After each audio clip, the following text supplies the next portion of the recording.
मेरो व्यवसायको लागि वेबसाइट डिजाइन गर्नुपर्ने के कुरामा ध्यान दिन जरुरी छ? सो फर्स्टमा चाहिँ मेरो वेबसाइटको पर्पस के हो तपाईले फिगर आउट गर्नुपर्ने हुन्छ। जस्तै मलाई चाहिँ कम्पनी प्रोफाइल जस्तै सिम्पल इन्फर्मेटिभ वेबसाइट बनाउनु छ कि सर्भिस सोकेस गर्नको लागि सर्भिस बेस्ड वेबसाइट बनाउनु छ कि हैन, प्रडक्टलाई चाहिँ अनलाइनबाट सेल गर्नको लागि ई-कमर्स वेबसाइट बनाउने हो कि हैन, मसँग एकदमै लिमिटेड प्रडक्ट छ त्यसलाई चाहिँ सोकेस मात्र गर्नुहुन्छ भन्नुहुन्छ भने चाहिँ तपाईँ डाइनामिक वेबसाइटमा जानुपर्ने हुन्छ। सो यी मेन कुरालाई तपाईले फिगर आउट गर्नुभयो भने चाहिँ बल्ल तपाईले डिजाइन लेआउटमा काम गर्न सक्नुहुन्छ। अर्को कुरा भनेको तपाईको वेबसाइट युजर फ्रेन्डली हुनुपर्छ, क्लीन मिनिमलिस्टिक डिजाइन हुनुपर्छ, फास्ट लोडिङ हुनुपर्छ। मोस्ट इम्पोर्टेन्ट भनेको नेभिगेसन बार चाहिँ एकदम राइट पोजिसनमा हुनु पर्यो सो दैट तपाईको कस्टमरले क्लिक गरेर हेर्दाखेरि चाहिँ क्विक इन्फर्मेसन पाउन सकोस्। अनि अहिलेको कम्पिटेटिभ मार्केटमा तपाईँ युजर फ्रेन्डली मात्र भएर पनि भएन, एसइओ फ्रेन्डली पनि हुनु पर्यो। सो तपाईले बेसिक एसइओ गर्न त जरुरी नै छ र त्यो सँगसँगै एटलिस्ट तपाईको डाइनामिक एसइओ टुल किट्स भयो भने तपाईँ आफैले पनि एसइओहरू चाहिँ अप टु डेट गर्न सक्नुहुन्छ। जस्तै यसरी मेटा ट्याग्स, मेटा किवर्ड्स, मेटा डिस्क्रिप्सन,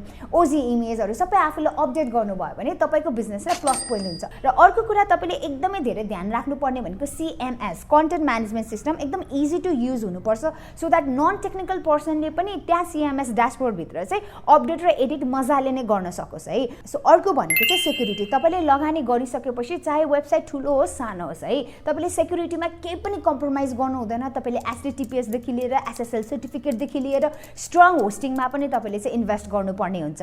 अनि अर्को भनेको तपाईको content and branding. Of course तपाईको कम्पनीको लोगोको कलर अनुसारले तपाईले त्यो अनुसारले डिजाइन गर्नुपर्ने हुन्छ। कन्टेन्ट राइटिङ पनि एकदम सिम्पल, एकदम टु द पोइन्ट भयो भने तपाईलाई प्लस पोइन्ट हुन्छ। And most important is collaboration. See अहिलेको टाइममा वेबसाइट बनाएर ह्यान्डओभर गर्नु ठुलो कुरा होइन, इभन एआई आफैले पनि वेबसाइट बनाउन सक्छ, हो कि नै?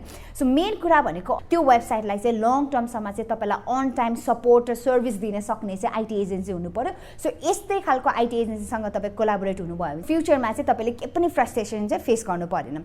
सो यदि तपाईँ पनि आफ्नो व्यवसायको लागि चाहिँ वेबसाइट डिजाइनिङ सँगसँगै रिलायबल आइटी पार्टनर खोजिराख्नु भएको छ भने चाहिँ you can obviously contact us One Tech Nepal. Thank you so much for watching.